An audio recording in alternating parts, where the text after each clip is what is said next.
In January 2013, Elisa Lam, a 21-year-old Canadian college student, embarked on a solo trip down the west coast of the United States. Curious, bright, and introspective, she wanted to see the world beyond the walls of her Vancouver life. Her Tumblr blog, filled with poetry, thoughts on mental health, and moody fashion, documented her emotional world, honest, raw, and vulnerable. Diagnosed with bipolar disorder and depression, Elisa was navigating life with courage, trying to find herself amidst emotional turbulence. Her journey began in San Diego, then led her to Los Angeles, where she checked into the notorious Cecil Hotel on January 26, 2013. The Cecil Hotel, built in 1924, stood as a crumbling monument to Los Angeles's darker underbelly. Once grand, the building had become a haven for the downtrodden. Over the decades, it earned a sinister reputation as the site of countless suicides, murders, and disappearances. Serial killers like Richard Ramirez, the Night Stalker, had stayed there.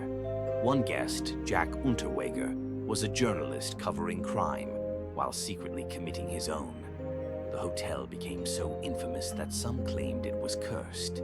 Paranormal investigators believed its halls were tainted by decades of pain and suffering. When Elisa first arrived, she shared a room with strangers in the hotel's cheaper hostel-style accommodations. But her odd behavior, leaving notes on roommates' beds that said, "Go away," and locking doors, prompted staff to move her to a private room just 2 days later. She continued to call her parents daily, a habit that reassured them despite their initial worry about her traveling alone. But on January 31st, the calls stopped. Elisa failed to check out of the hotel.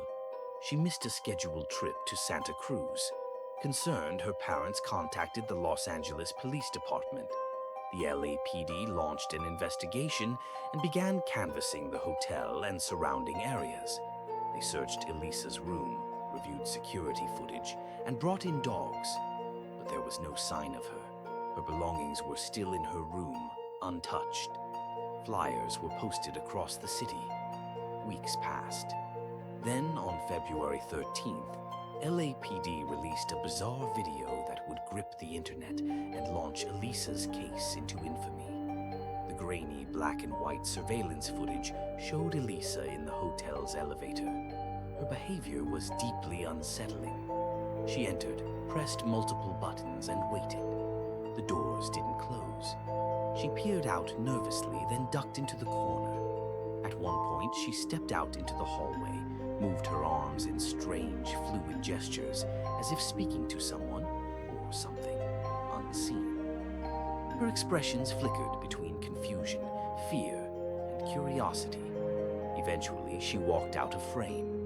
The elevator doors finally closed. The footage went viral. People across the world analyzed it, frame by frame. Some thought Elisa was hiding from someone. Others believed she was hallucinating. Conspiracy theories flourished. Was she possessed? Was she chased by someone the camera couldn't see? Was this a ghost story unfolding in real time?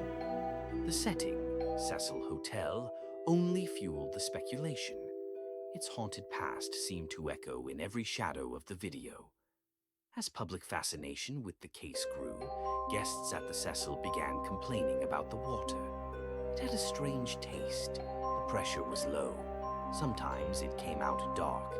On February 19th, 2013, a hotel maintenance worker, Santiago Lopez, was sent to check the rooftop water tanks. He made a gruesome discovery. Elisa's naked body was floating in one of the 4 tanks. The shock was immediate. The tanks were heavy, industrial grade, and located in a restricted area. Accessing the roof required a locked door and an alarm system. Yet somehow, Elisa had ended up inside. Her clothes were found floating beside her. Her cell phone was never recovered. The tank's lid was reportedly closed when she was found, though this detail was later debated. An autopsy report was released in June. It concluded that Elisa's death was an accidental drowning, with her bipolar disorder listed as a significant factor. No drugs or alcohol were found in her system, only prescription medications consistent with her diagnosis. There were no signs of physical trauma or sexual assault. But questions lingered. Critics questioned how Elisa could have reached the tanks on her own. The hotel's roof was supposedly sealed and alarmed. Staff claimed they would have heard any unauthorized access. The heavy metal lids were difficult to open, let alone close from the inside. Some theorized that Elisa may have had a manic episode, possibly caused by skipping medication doses. Others insisted she was murdered and that the hotel, for whatever reason, was covering something up. A civil suit filed by Elisa's parents alleged negligence on the hotel's part. It was dismissed in 2015, with the court ruling that the incident was unforeseeable. Meanwhile, online investigators continued to dissect every element of the case.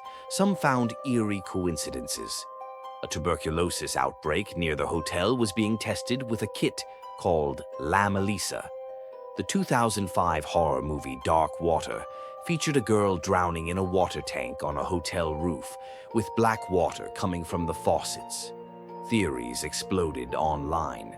Some believed Elisa was being followed. Others speculated she played the so-called elevator game, a Korean urban legend said to open a portal to another world. Some clung to supernatural explanations. Others dug deeper into the Cecil Hotel's history, finding unsettling connections and a pattern of strange deaths in and around the building. In 2021, Netflix released a documentary series titled Crime Scene: The Vanishing at the Cecil Hotel, which reignited interest in the case. It featured interviews with hotel staff, investigators, and internet sleuths. While the series leaned toward the mental health explanation, it acknowledged the strange and disturbing circumstances that still haunt the case. Today, the Cecil Hotel has been rebranded and closed to tourists, renamed Stay on Main. But the memory of Elisa Lam remains. Her story became more than a tragedy. It became a mirror, reflecting our fascination with the unexplained, the dark corners of mental illness, and the way the internet consumes mystery. Her final moments, caught on tape, continue to unsettle, perhaps because they capture something that feels both intimate and unknowable, an encounter not just with death, but with the vast silence of the unknown. Elisa Lam set out to discover the world. Instead, she became one of its most enduring mysteries. And the Cecil Hotel, with its long, haunted past, remains the last witness to her final, inexplicable journey.